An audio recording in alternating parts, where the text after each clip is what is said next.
어느 날 마누라가 외국 여행길에 오르면서 남편에게 메모를 써서 냉장고에 붙여놓았습니다.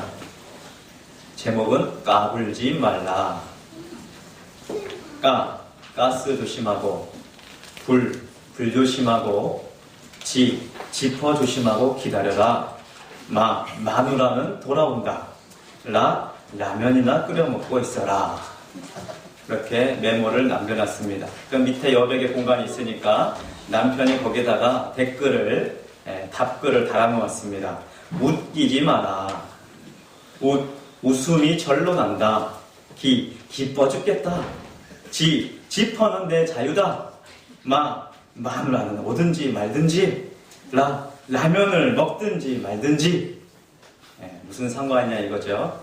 만약 우리의 대화가 사람들과의 관계 속에서 이런 식으로 대화를 나눈다면 아마 그리스도의 사랑을 나타내기는커녕 하나님의 이름에 욕보이는 그리스도인이 될 것입니다. 우리가 마음속에 분노를 가지고 그 분노를 그대로 감정적으로 표현할 때는 그때는 대화되기는 상당히 어렵습니다.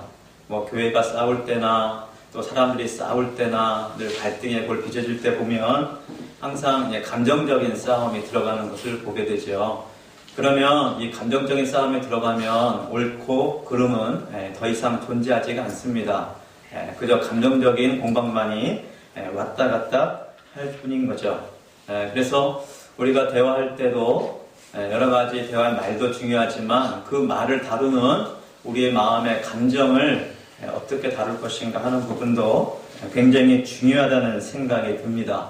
그래서 우리의 분노의 감정은 일단은 눌러두고 숨겨두고 그리고 은혜로운 말을 할 때 그 분노도 삭힐 수가 있고 또 대화를 통해서 말을 통해서 함께 하나 되는 역사를 맛볼 수가 있을 것입니다. 그래서 오늘은 먼저 그리스도인들이 어떻게 처신해야 되는지, 어떤 태도를 가지고 어떻게 대화를 나눠야 되는지, 그것을 통해서 어떻게 복음이 효율적으로 전달될 수 있을 것인지 그것을 한번 살펴보도록 하겠습니다. 오늘 본문 6절 말씀 우리 같이 한 번 더 읽어보도록 하겠습니다. 너희 말을 항상 은혜 가운데서 소금으로 맛을 냄과 같이 하라. 그리하면 각 사람에게 마땅히 응답할 것을 알리라. 전도의 말, 무슨 말을 할지 늘 고민되지 않습니까? 그런데 그 훈련은 어디서 해야 되느냐? 물론 우리가 말씀을 외우고 전도에 대한 그 부분 훈련받는 것도 굉장히 중요하고 받아야 된다고 생각합니다. 하지만 더 중요한 것은 우리 일상생활 가운데서의 우리가 어떤 대화를 나누느냐, 이것이 복음 전도에서 가장 훌륭한 중요한 훈련이라고 그렇게 말씀해주고 있습니다. 그러므로 전도의 훈련은 일상적인 삶에 우리의 대화의 훈련이 사실은 되어야 가능하다, 그렇게 말씀할 수가 있는 것이죠. 오늘 말씀 표준 세번역에 보면 이렇게 번역하고 있습니다. 여러분은 언제나 소금으로 맛을 낸 것과 같이 은혜가 넘치는 말을 하십시오. 여러분은 묻는 이들에게 적절한 대답을 할 줄 알아야 합니다. 묻는 이들에 대한 적절한 대답, 그것을 하기 위해서 늘 은혜가 우리 가운데 있어야 된다. 그리고 은혜로운 말을 소금으로 맛을 내듯이 그렇게 사용해야 된다 말씀해 주고 있습니다. 설교자도 설교를 위해서 그것을 조심하고 또 지혜롭게 준비하듯 우리 개개인의 언어 생활도 마찬가지로 은혜와 지혜가 필요하다고 볼 수가 있습니다. 강대상에서만 은혜와 진리가 선포되는 것이 아니라 우리 삶 가운데서 이웃과 더불어서 형제 자매들과 더불어서 살아갈 때도 우리 대화 가운데 은혜가 넘치고 또 함께 기쁨이 넘치는 그런 대화가 오고 가야 된다, 그렇게 말씀해 주고 있는 것이죠. 말은 쉽지만 우리의 감정이 조절 안 될 때는 이 부분이 상당히 힘든 것을 우리는 다 경험을 하는 것입니다. 우리가 다 이 자리에 앉아 있으면서 같이 있으면서 거룩한 모양을 하고 있고 주님 앞에 예배드리는 진실된 마음으로 와 있지만 우리의 삶 가운데 실질적인 대화의 내용들을 보면 아까 그 부부와의 대답 차이가 별로 없는 것 같습니다. 항상 은혜로운 말을 하라. 그리고 속물은 맛을 냄과 같이 말하라. 상황에 적절한 말을 하라는 말입니다. 그리고 대상에게 어울리는 말을 하라는 그러한 말씀입니다. 만나는 각 사람에게 어떻게 최선의 말을 할 수 있는지를 연구하라는 것입니다.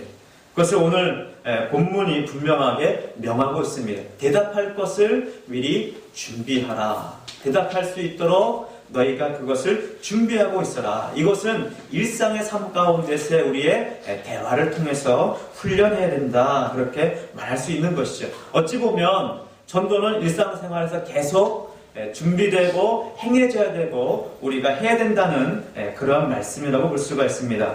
골로새서 3장 12절의 표현을 빌리면 우리는 하나님의 선택을 받은 자들입니다. 하나님의 특별한 사랑의 대상인 것을 알아야 됩니다. 우리가 어떻게 은혜로운 말을 할 수가 있느냐, 우리가 어떠한 잘하는 것을 먼저 깨닫는 것이 중요하다는 것이죠. 우리는 먼저 은혜 받은 자들이라는 것을 알아야 합니다. 우리 옆 사람에게 당신은 하나님의 은혜를 받은 자입니다. 당신은 하나님의 은혜를 받은 자입니다.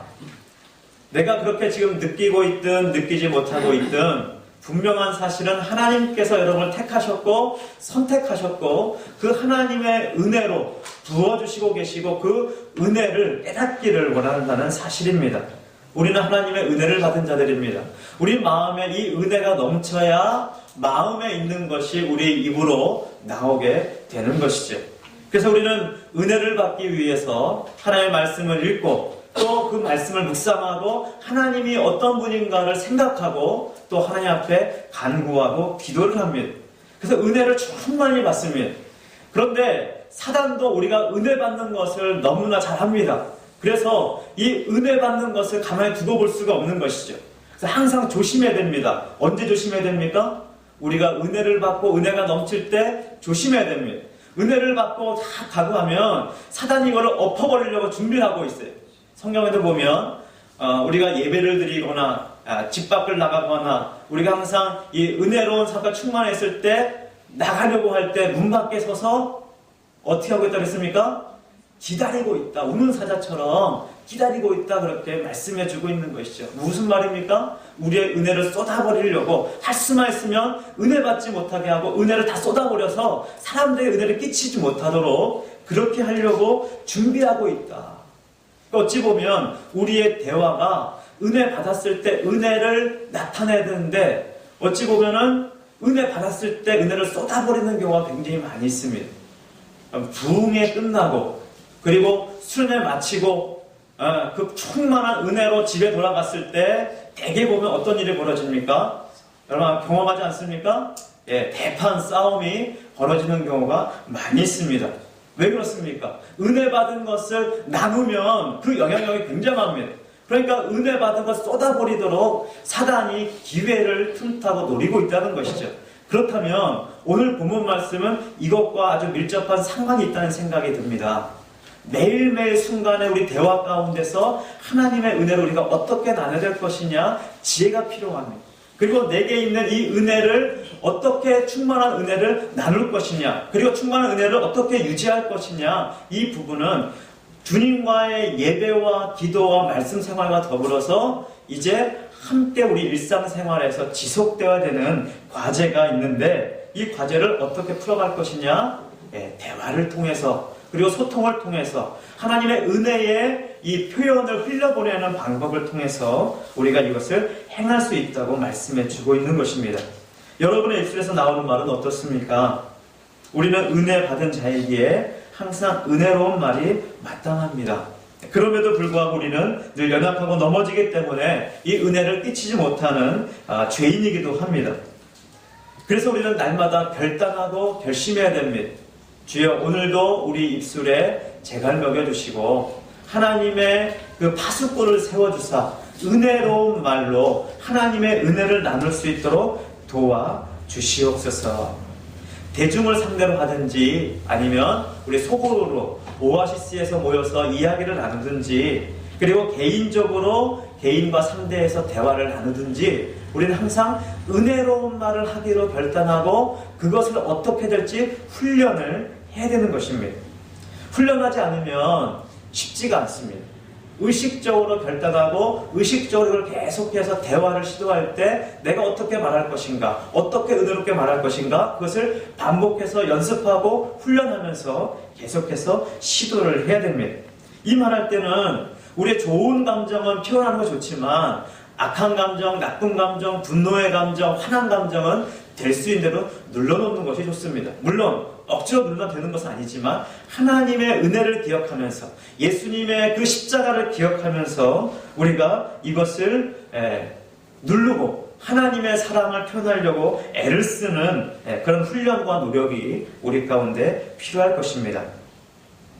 항상 은혜로운 말을 하라는 것은 누구를 상대해서 말할 때도 해당하지만 어떤 주제를 말할 때도 마찬가지일 것입니다. 우리가 구원의 도리에 대해서 얘기할 때뿐만 아니라 날씨에 대해서 얘기할 때도 은혜를 가지고 얘기해야 돼요. 무슨 말이냐 하면 여러분 우리가 일상적인 말을 얼마든지 할 수가 있습니다. 소그룹에서도요. 우리 편안하게 말문을 열기 위해서 일상적인 말, 편안하게 할 수 있는 말을 먼저 꺼내는 것은 굉장히 자연스러운 일입니다. 그럼에도 불구하고 어떤 분들은 그냥 이 자연스러운 말만, 일상적인 말만 계속 되풀이하려고 하는 분들이 있습니다.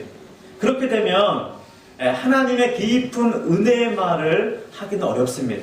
날씨 얘기하다가도 그 날씨를 통해서 그 얘기가 어떻게 들어갑니까? 하나님의 은혜의 말로 돌아와야 되는 것이죠.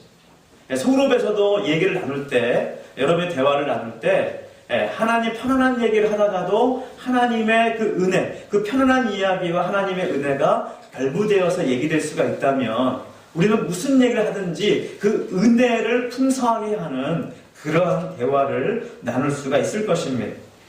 자녀 교육 문제나 또 남편 이야기를 주고받을 때도 마찬가지라는 생각이 듭니다.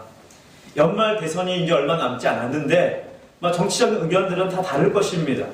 이게 논쟁이 아니라 자기 의견들을 얘기할지라도 북핵 문제를 다룬다 할지라도 복지 문제를 논한다 할지라도 그 결과에 대한 이야기는 하나님께 맡기면서 은혜로 우리가 마무리를 해야 될 것입니다. 언제나 은혜로운 말을 하는 것이 제2의 습관이 되면 신앙을 옹호하거나 변명할 때도 두려워할 필요가 없습니다. 자연스럽게 할 말이 준비된다고 오늘 성경은 우리에게 가르쳐 주고 있습니다. 늘 우리 마음에 은혜가 넘치고 그리고 감사하는 대화를 하게 되는 것은 당연하게 될 것입니다. 내 마음이 은혜로 채워지면, 내 마음이 사랑으로 채워지면, 기쁨으로 채워지면 그 표현도 그 말도 자연스럽게 은혜로운 말, 기쁨이 넘치는 말, 사랑이 넘치는 말이 나오게 될 것입니다. 우리 속에 늘 전쟁이 벌어지죠. 갈등이 벌어집니다. 사랑의 말이 있기도 하지만 우리 마음속 전쟁의 그 불씨가 아직 꺼지지 않은 것도 사실인 것이죠. 그래서 우리가 이 습관을 어떤 말을 표현할 것인지 이것을 습관화하는 것은 굉장히 중요하다는 생각이 듭니다. 만약 여러분의 입에서 입만 열면 불평이 나오고 남의 험담이 나온다면 그 사람에게 내가 믿는 예수님, 내가 믿는 하나님, 내가 믿는 것에 대해서 어떻게 설명하고 이야기해 줄 수 있겠습니까? 모여서 남편 험담이나 하고 아이들 때문에 불평만 이야기한다면 우리가 나누는 복음에 대해서 사람들의 관심을 보이지 않을 것입니다. 그래요. 남편 이야기 험담할 수 있겠지요. 얼마나 재미있는 가십거리가 되겠습니까? 또 애들 얘기 얼마나 쉽게 할 수 있겠습니까? 그러나 그걸로 끝나는 것이 아니라 그 다음에 은혜로운 말을 할 수 있는 그런 자가 될 때 우리는 자연스럽게 예수 그리스도의 복음을 하나님의 사랑을 증거하는 자가 될 수 있을 것입니다. 여러분 이 훈련이 얼마나 중요한지 모릅니다. 근데 우리는 저도 마찬가지지만 이것에 훈련이 안 돼 있어요.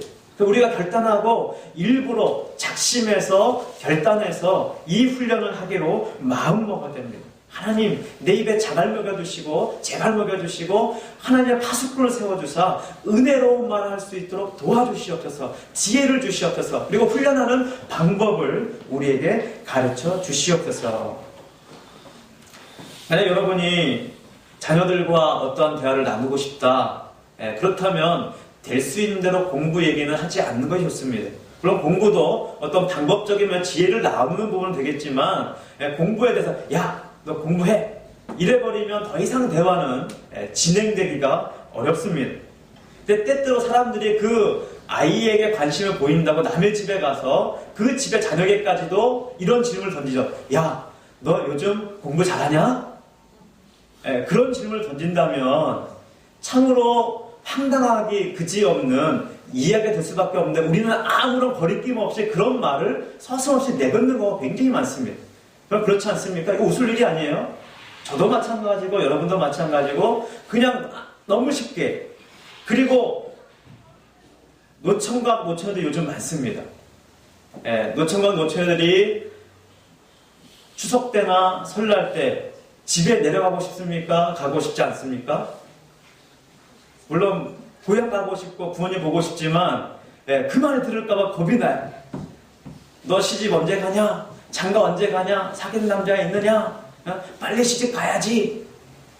근데 너도 나도 그런 질문을 막 퍼부어대면 사실 편안하게 얘기할 수 있는 주제 같지만 그 당사자는요 굉장히 힘겨운 이야기입니다. 우리가 내가 어떤 말을 던지냐, 이 말에 상담에 어떻게 반응하고 어떻게 받아들일 것이냐, 이것을 생각하고 말씀을 하셔야 돼요. 그걸 생각하지 않고 그냥 막 툭툭 내뱉어버리면 이런 말이 있잖아요. 사람이 조그만 돌멩이, 아이가 돌멩이 던져서 어디에 맞죠? 모르시는군요. 가르쳐드리겠습니다. 개구리가 맞죠. 장난으로 던졌지만 개구리 맞으면 어떻게 됩니까? 잘못하면 죽는 것입니다. 우리가 아무렇지 않게 요 정도쯤이야 던진 그 말 한마디가 사실 상대방에게는 굉장한 충격과 아픔과 심지어는 상대방의 완전히 기를 죽이는 그런 일까지 될 수 있다는 것이죠. 그러니까 말 한마디로 천냥백 갚을 수도 있고 더 빚이 더해질 수도 있는 그 사실을 우리는 기억을 해야 될 것입니다. 그러니까 여러분 학생이신 분에게 얘기할 때 공부 얘기는 될 수 있는 대로 하지 않는 것이 좋습니다. 공부 얘기하고자 한다면 야 공부하면 힘들지? 그래 얼마나 힘드냐? 그래도 좀 열심히 해봐라.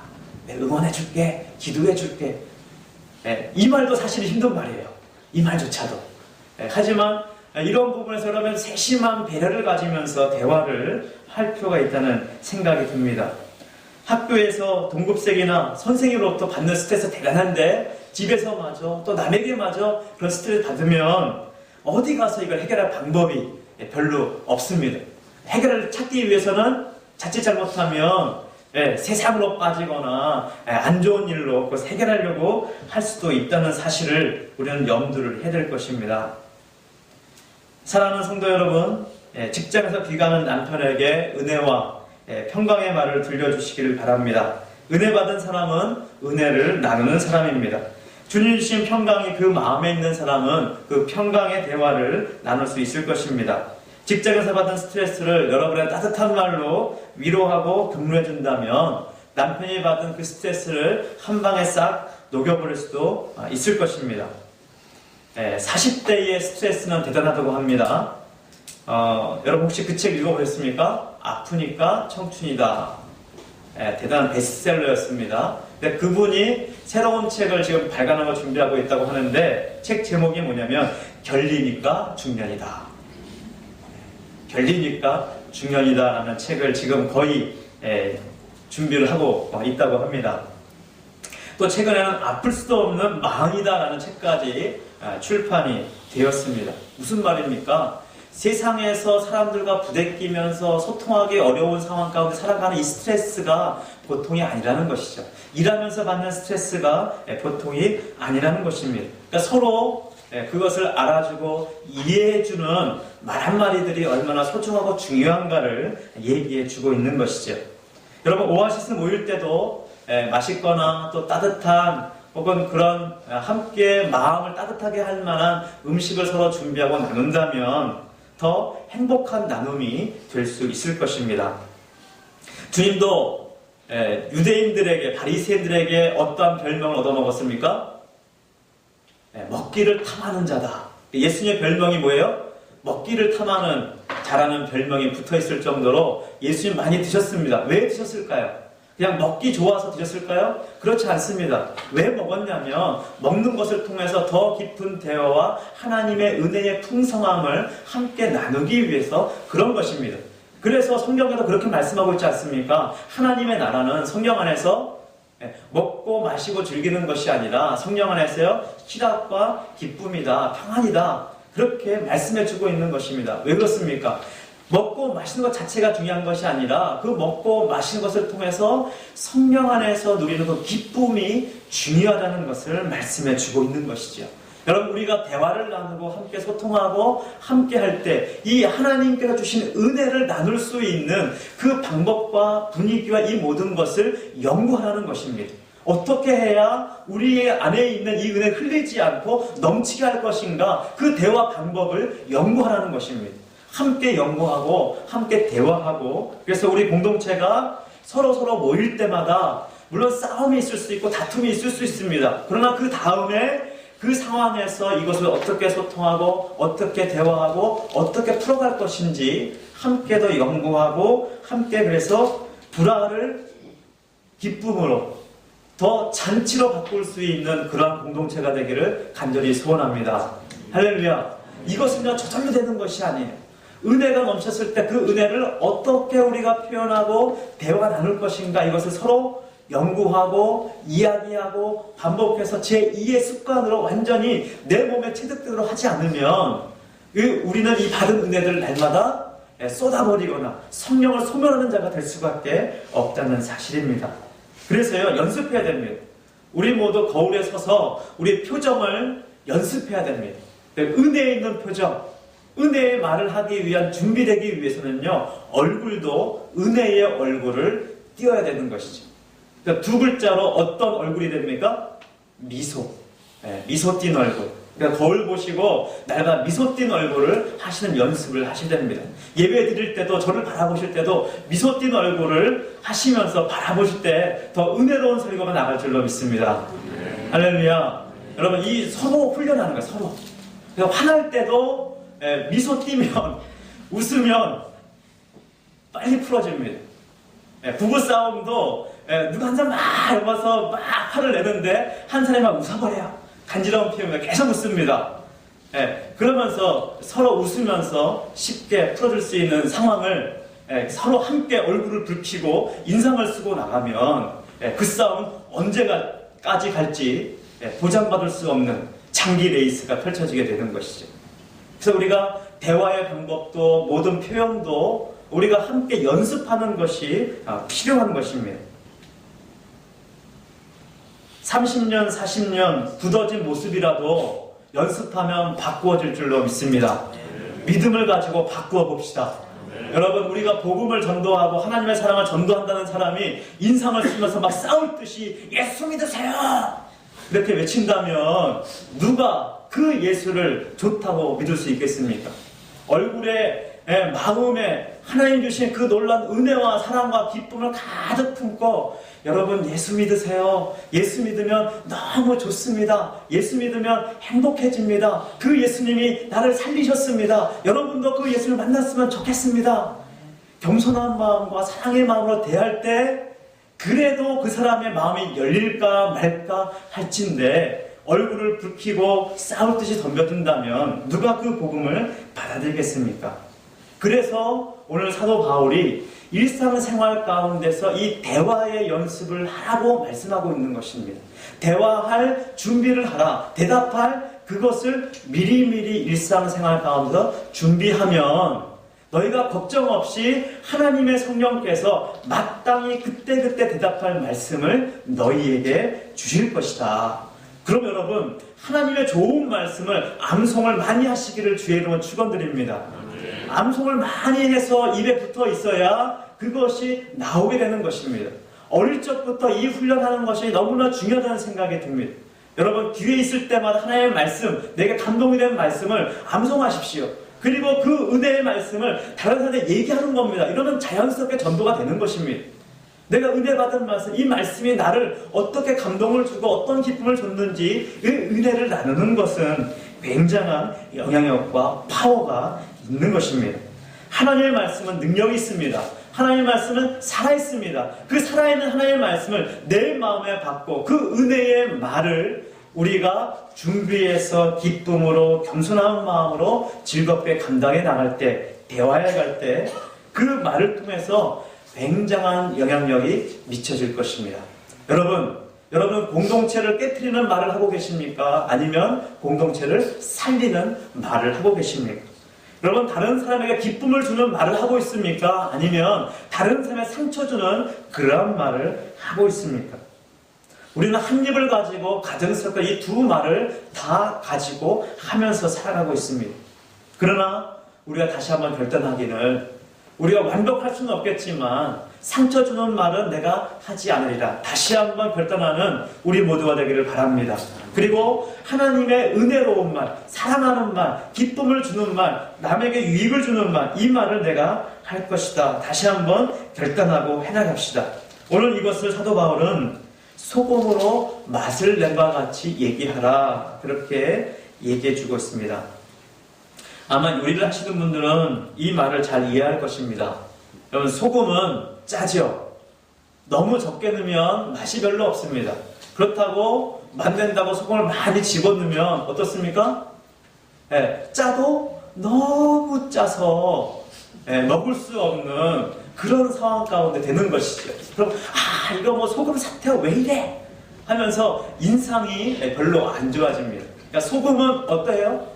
적절하게 들어가야 그 맛을 내고 우리의 입을 즐겁게 하고 몸에 유익을 가져다 주게 되는 것입니다. 말을 그렇게 하는 것이죠. 말이 너무 없으면 사람과 관계가 소통이 되질 않습니다. 또 말이 너무 많아도 너무 많아. 그러면 어떻게 됩니까? 오히려 문제가 더 막 야기됩니다. 그러니까 우리가 대화 연습 때 그래서 말이 너무 많은 사람은 어떤 연습을 해야 돼요? 줄이고 절제하는 연습. 그러니까 미리 내가 생각해서 요 말만 할 것이다. 그리고 다른 사람이 얘기할 때 어떻게 반응할 것이다. 미리 준비하면서 대화를 해야 됩니다. 내가 말을 잘 안 하고 거의 입을 다물고 있는 사람이에요. 그러면 어떤 결단을 해야 됩니까? 내가 오늘은 요 말을 한번 해봐야 되겠다. 내가 오늘 이런 은혜를 받았는데 요 말을 내가 해야 되겠다 하고 결단하고 그 말을 조금씩 해나가는 것입니다. 표정도 연습해야 됩니다. 무뚝뚝한 표정. 지금도 보니까는 다크서클이 얼굴에 그려진 사람이 많이 있습니다. 자주 말씀드리면 다크서클이 저기 발밑에까지 지금 내려가 계신 분들이 많이 있어요. 이 다크서클 올리시고 하나님의 밝은 빛을 함께 드러내는 놀라운 역사가 있기를 주의로 축원합니다. 그런 믿음으로 연습해야 되는 거예요. 하나님께서 내 안에 주신 기쁨을 주셨다고 생각하고 믿음으로 훈련하고 믿음으로 연습하고 얘기할 때도 그렇게 내가 얘기할 것이다 결단하고 나가야 됩니다. 요즘 신세대의 대화의 특징이 무엇입니까? 아마 어른들일수록 더 느낄 것입니다. 도대체 무슨 얘기하는지 잘 모르겠다. 무슨 얘기냐면 말에 뼈대가 없다. 진중성이 별로 없다. 그냥 가벼운 얘기만 하다가 끝난 것 같다. 요즘에 방송 연예인 프로그램 한번 보세요. 예능 프로 어떤 사람이 예능을 잘합니까? 너무 무거운 얘기하면은 예능을 잘 못하는 사람이에요. 무거운 얘기를 하더라도 그것을 가볍게 만들어서 얘기를 해야 돼요. 물론 그것은 상당한 재주가 있는 부분이라는 생각이 듭니다. 우리가 속으로 얘기할 때도요, 처음부터 무거운 얘기하면 어려워요. 그러니까 처음부터 가벼운 얘기 필요합니다. 그러나 계속 가벼운 얘기 하다 끝나고 난 다음에 재미는 있었는지 몰라도 남는 게 없어버리는 것이죠. 우리의 공동체의 이야기가 그런 얘기가 돼버리면 안 되는 것입니다. 가벼운 예로 시작해서 그 이야기가 우리에게 우리 삶 가운데 어떠한 이야기가 되는지 진정하고 진실된 삶의 이야기가 나와야 진정한 대화가 되는 것이죠. 여러분, 젊은이들에게 부탁을 드립니다. 시대에 조련하고 너무 가벼운 얘기만 하다가는 우리 인생이 가벼운 인생이 되어버리고 하나님 앞에서 부끄러운 삶으로 남을 수밖에 없는 자들이 되는 것입니다. 책도 여러분 무거운 책을 읽으셔야 돼요. 무슨 책이죠? 고전. 옛날부터 많은 사람들에게 영향을 준 책들, 무겁다 해서 그 책들을 읽어야 내 영혼과 내 삶에 아주 중요한 엑기스를 우리가 얻을 수 있습니다. 그러나 일이나 가벼운 일로 끝나지 아니하고 함께 또 진중하고 진실된 이야기를 통해서 우리 삶의 깊은 부분까지도 함께 성찰할 수 있는 그런 이야기들이 우리 가운데 필요한 것이죠. 이것이 소금의 역할인 것입니다. 아주 작은 것 같지만 맛을 낼 수 있고 또 그 음식이 썩지 않도록 도움이 되고 우리 몸에 유익이 되도록 하는 그러한 것이 되는 것이죠. 에베소서 4장 29절에 이렇게 말씀하고 있습니다. 무릇 더러운 말은 너 입 밖에도 내지 말고 오직 덕을 세우는데 소용되는 선한 말을 하여 듣는 자들에게 은혜를 끼치게 하라. 소금은 썩지 않는 역할을 해야 함과 동시에 풍미를 더하고 맛의 역할을 해야 되는 것입니다. 의미 없는 말은 피하십시오. 의미 없는 말을 한다 할지라도 그것을 다시 의미 있는 말로 바꾸시기를 바랍니다. 옆에 사람이 의미 없는 얘기를 한다면 그것을 의미 있는 얘기로 바꿔서 은혜롭게 말씀하시고, 옆에 사람이 남의 험담을 얘기한다면 맨 처음 받아는 척하다가 험담을 중지하도록 여러분께서 그 안에서 중재 역할을 행하셔야 될 것입니다. 소금을 고르게 함과 같이 경우에 합당한 말은 아로새긴 금쟁반의 은사 같다. 아로새긴 은쟁반의 금사와 같다. 성경은 이렇게 말씀해 주고 있습니다. 소금을 쳐도요, 섞지 않으면 어떻게 됩니까? 다른 쪽은 맛이 없고 다른 쪽은 너무 짜. 그래서 어떻게 되죠? 고르게 주무르고 섞어야 음식이 맛있게 됩니다. 거기에서 모두 들어가는 거예요? 손맛도 들어가는 것이죠. 우리 인생에 하나님께 주신 그 소금으로 은혜를 치면서 우리 손맛을 이제 함께 골고루 버무리면서 함께 대화 나눌 수 있는 우리 모두가 되었으면 좋겠습니다. 여러분, 대화를 시작하거나 진행해 나갈 때 처음 만나면 모든 걸 다 쏟아 넣으면요, 사람이 질려버립니다. 연애편지 쓸 때 처음 만나 내가 그 여자를 보고 마음에 사랑하는 마음이 생겼어요. 저 여자랑 사귀고 싶습니다. 연애편지를 씁니다. 연애편지만 7장, 8장 잔뜩 채워가지고 연애편지 보내보세요. 만나줄까요? 안 만나줄까요? 대개는요, 안 만나줍니다. 연애편지 볼 때 어떻게 써내야 돼요? 이것도 전략이 필요해요. 작전이 필요해요. 처음에는 조금만 나에 대해서 나는 이런 사람이다 하고, 당신을 보니까 내게 이런 마음이 들었어 하고 간단하게 써서 보내는 거예요. 그리고 어떤 사람이 나를 좋아하지? 설레게 만드는 거예요. 근데 다 공개해버리면 설렘도 없고 뭐도 없고 다 끝! 이 사람 만날 필요 없는 사람. 그렇게 돼버리는 것이죠. 그러니까 대화에도 전략이 필요하고 함께 나눔할 때도 전략이 필요한 것입니다. 조금씩 나누십시오. 여러분 얘기하실 때 모든 걸 한껏 다 쏟아서 얘기하려고 한다면 얘기할 시간도 부족할 뿐더러 나중에 얘기할 거리가 별로 없어집니다. 그래서 조금씩 소금 치듯이 그렇게 우리의 나눔을, 대화를 해나간다면 즐겁고도 평안하고도 또 전략적으로 나중에 복음을 말할 수 있고 설명할 수 있는 하나님의 그리스도의 업으로서 언젠가 자라있고 성숙해져 가 있는 그리스도인이 될 수 있을 것입니다. 여러분, 우리 대화의 훈련을 합시다. 만나는 사람에게 어떻게 하면 최선의 대화를 할 수 있는 것인지 그것을 연구하고, 그리고 내 말을 훈련시키고 또 그렇게 대화를 나눠갑시다. 비슷한 보면 우리 사도 베드로께서 말씀하고 있습니다. 너희 마음에 그리스도를 주로 삼아 거룩하게 하고 너희 속에 있는 소망에 관한 이유를 묻는 자에게는 대답할 것 항상 예비하되 온유와 두려움으로 하고, 온유와 두려움으로 대답할 것 항상 준비하라고 말씀하셨습니다. 우리 모두는 은혜 받은 자들입니다. 이 은혜를 어떻게 나눌 것인지 또 연구하고 한 주간 사람들에게 내 은혜의 말을 어떻게 할 것인가, 그것을 실천하고 훈련하는 우리 모두가 됩시다. 은혜의 행동과 말에서 예수님의 사랑이 드러날 수 있도록 하나님께 내게 주신 그 놀라운 기쁨의 역사가 나타나도록 우리 모든 기회의 문을 활짝 열어 제끼는 우리 모두가 되기를 주의 이름으로 축원드립니다. 기도하겠습니다.